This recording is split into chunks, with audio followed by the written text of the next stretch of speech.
Few things drain emotional energy more than dealing with toxic people, and often they don't yell, insult, or threaten directly. The real exhaustion comes from the subtle details: passive-aggressive comments, manipulative behavior, the emotionally charged atmosphere they bring into any space. And what truly wears you out isn't the direct conflict, it's the ongoing effort to maintain your composure in the chaos they create. People with emotional sensitivity tend to fall into this cycle more easily because they try to keep the peace. They avoid confrontation.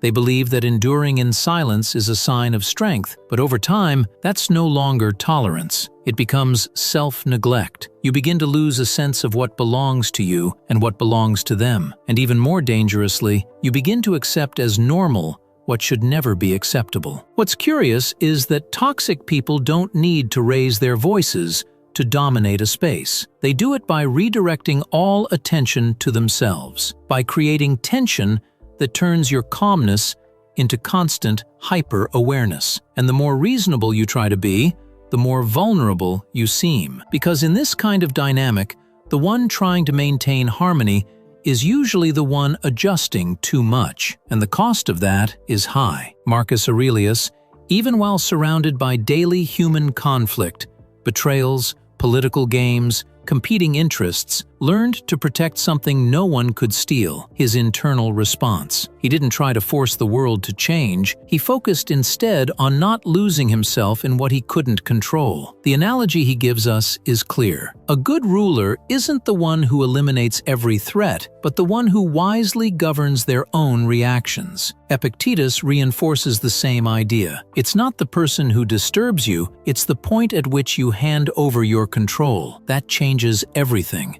because it reveals that the goal isn't to avoid difficult people, but to strengthen the space where you decide how far they're allowed to reach. And that's the purpose of this video, to show how to handle toxicity without hardening, exploding, or erasing yourself. To maintain your composure, not as a defense, but as an expression of emotional sovereignty. There's a subtle trap in dealing with difficult people, believing that if you're patient enough, they'll change. And while that belief may look like empathy, it's often just a disguised form of control. You convince yourself that if you're kind enough, clear enough, firm enough, they'll understand, they'll reflect, they'll improve. But in practice, what you're doing is trying to shape another person's behavior, as if that were within your control. Behind this effort often lies a deep fear of discomfort. The intention may seem altruistic, but what sustains it is your struggle to accept that the other person may never change, that they may continue being exactly who they are, and your peace can't depend on that. This is where good intentions turn into emotional imprisonment, where the pursuit of harmony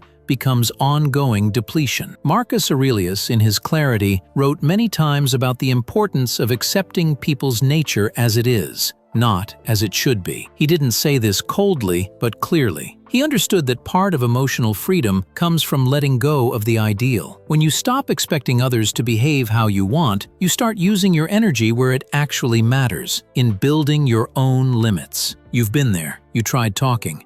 You tried being patient, you adjusted your tone, and still, the person drained the environment, still acted the same, and you grew more tense, more tired. Not because you didn't try, but because your effort was focused outward instead of inward. The Stoic practice here is simple but deep. Redirect your focus. Stop trying to change the other person's behavior and start observing your own limits of exposure. Instead of asking, "How can I make them understand?"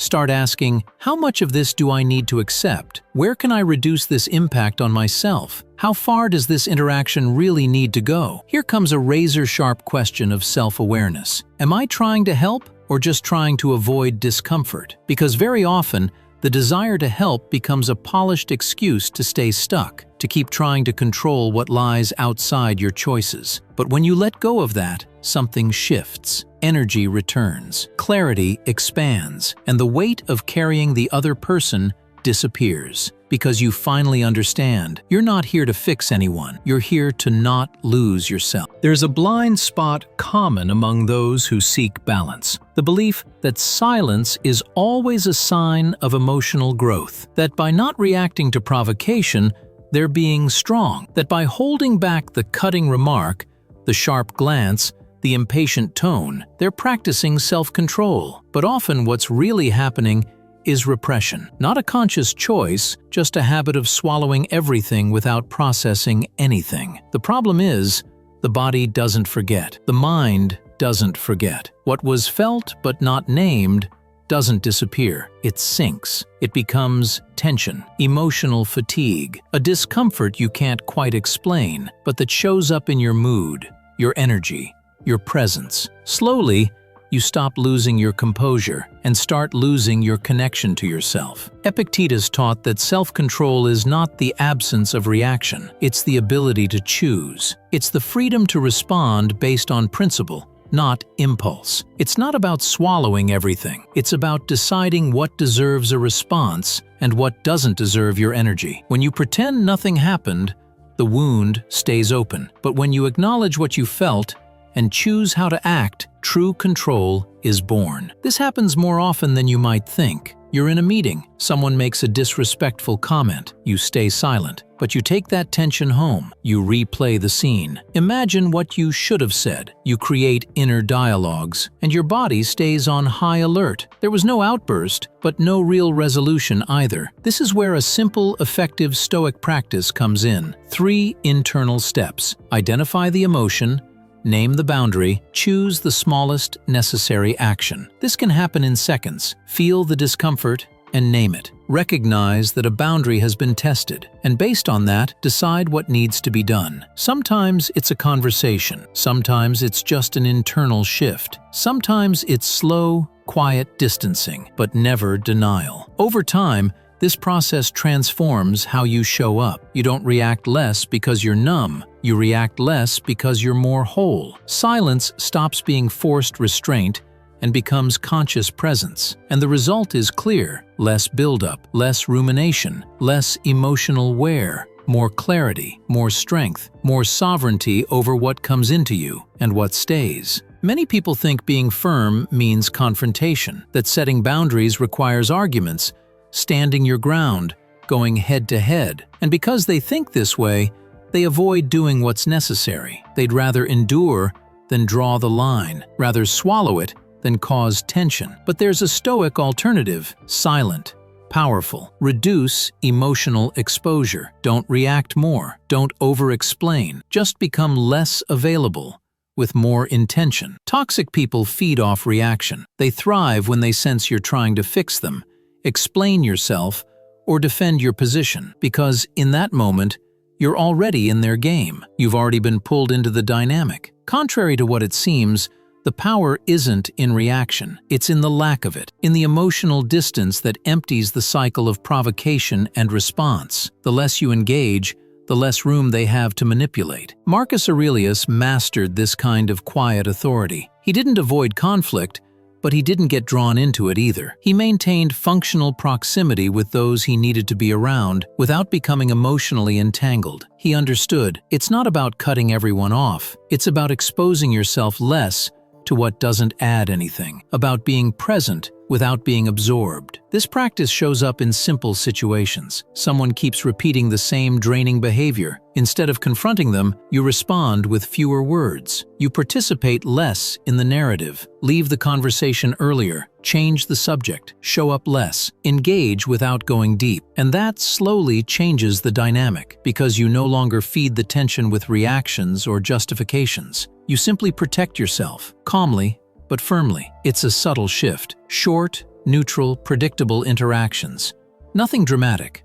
No scenes. Just the invisible cut of what used to drain your energy. And that cut creates a new space. Not for them, but for you. A space where your composure holds effortlessly. Where your energy is no longer used to react, but to sustain your own presence. And here's a simple test that reveals where you are. After interacting with that difficult person, are you drained or still whole? If you're still whole, it means you didn't over-engage, that your emotional boundaries stayed intact. And that, in the end, is what defines true authority. Not how much you respond, but how much you remain yourself, even in the face of someone trying to pull you out of yourself. Dealing with toxic people doesn't require you to win arguments. Or prove you're right. The real challenge is not to be dragged down, not to lose your clarity for the sake of momentary relief, not to let someone else's behavior define your internal state. In this context, composure isn't an effort to look okay, it's the decision to remain whole. Marcus Aurelius governed through instability, quiet betrayals, and constant political tension, and still preserved his structure. He didn't harden, but he didn't let himself be invaded either. He knew that firmness doesn't need to be rigid, it only needs to be coherent, and that coherence is born when you stop trying to control the outside and start organizing clearly what stays inside. Epictetus put it plainly, freedom begins where reactivity ends. And reactivity isn't just yelling, exploding, or lashing out. Sometimes it shows up as quiet irritation, silent rumination, accumulated tension. The absence of outward reaction isn't enough. What really matters is how long it takes for you to return to yourself after being impacted. That's why our definition of self-control needs to change. It's not about being unshakable all the time. It's about returning quickly, rebuilding, reorganizing your inner world, and in doing so, not carrying the poison of difficult relationships into your own inner space. Because in the end, you don't need to change the environment to preserve your dignity. You just need to prevent it from altering your integrity. Closing this loop with clarity is an act of strength, because the one who preserves themselves walks through any relationship without needing to win, without needing to harden, without needing to disappear, just with the calm composure of someone who chose not to react to others in order not to betray themselves. And that, in silence, changes everything.